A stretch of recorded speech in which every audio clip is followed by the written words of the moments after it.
Hi all welcome to food for all. இந்த சண்டேக்கு நண்டு வாங்குனீங்கன்னா ஒரு முறை இப்படி செஞ்சு பாருங்கள். நண்டு பிடிக்காதுன்னு சொல்கிறவங்க கூட கண்டிப்பாக சாப்பிடுவாங்க. வாங்க எப்படி செய்கிறதுன்னு பார்க்கலாம். ஃபஸ்ட்டு ஒரு கடாயில் கொஞ்சமாக நல்லெண்ணெய் விட்டுக்கலாம்.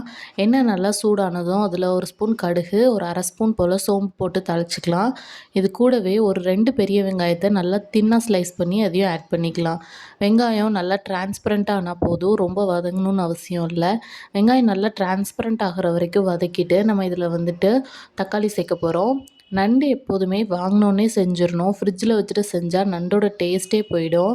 அதனால் நண்டு எப்போதுமே வாங்கினோன்னே செஞ்சு வச்சுருங்க. நைட்டாக இருந்தாலும் செஞ்சு வச்சிட்டிங்கன்னா மறுநாளுக்கு சாப்பிடும்போது டேஸ்ட்டாகவே இருக்கும். இப்போது நம்ம 2 தக்காளியை அதையும் நல்லா தின்னாக ஸ்லைஸ் பண்ணி இது கூட ஆட் பண்ணிக்கலாம். தக்காளியும் நல்லா வதங்கணும். 2மே நல்லா குழஞ்சி வதங்கணும். இது வந்து எங்கள் அத்தையோட ரெசிபி. அவங்க தான் பண்ணாங்க. நான் சும்மா வீடியோ தான் எடுத்தேன். இந்தளவுக்கு தக்காளி நல்லா வதங்கினதுக்கப்புறமா இதில் ஒரு 2 பச்சை மிளகா ஆட் பண்ணிக்கலாம். நம்ம நண்டுக்கு வந்துட்டு நிறைய பெப்பர் ஆட் பண்ணுவோம். அதனால் நீங்கள் பச்சை மிளகா வேண்டாம்னு நினச்சிங்கன்னா அதை கூட அவாய்ட் பண்ணிக்கலாம். பச்சை மிளகா லைட்டாக வதங்கினதுக்கப்புறமா கொஞ்சமாக இஞ்சி பூண்டை வந்து தட்டி போட்டிருந்தாங்க. அரைச்சி போடுறத விட இந்த மாதிரி தட்டி போட்டால் டேஸ்ட்டு நல்லாயிருக்கும். இப்போ இதுக்கு மசாலாலாம் சேர்த்துடலாம். ஒரு 1/4 ஸ்பூன் போல் மஞ்சத்தூள், ஒரு ஸ்பூன் போல் மிளகாத்தூள், 1 1/2 ஸ்பூன் போல் நல்லா பெப்பர் மசாலா சேர்த்துக்கலாம். பெப்பர் சேர்க்கும்போது நமக்கு சளி, இருமல் இருந்தால் கூட இந்த நண்டு சாப்பிடும்போது நல்லாவே இறங்கிரும். ஆக்சுவலாக எங்கள் வீட்டில் எல்லாருக்கும் கோல்டு இருந்துச்சு. அதனால தான் இந்த நண்டு பண்ணவே செஞ்சாங்க.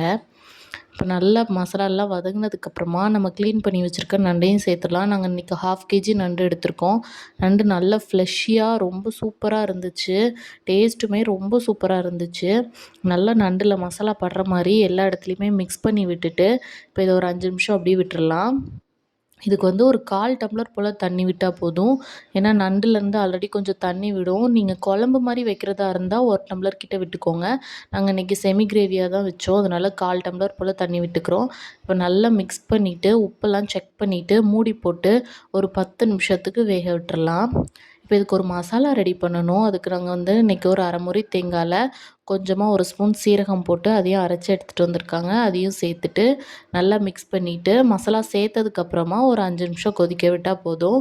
நல்லா லாஸ்ட்டாக எண்ணெய் பிரிஞ்சதுக்கப்புறமா கொத்தமல்லி இலை தூவி இறக்கிட்டு சர்வ் பண்ணுறதுக்கு முன்னாடி கொஞ்சம் பெப்பர் மசாலா தூவிட்டு சர்வ் பண்ணிங்கன்னா சளி, இருமல் இருந்தாலும் சரியாயிரும். ரொம்பவே டேஸ்ட்டாக இருக்கும்.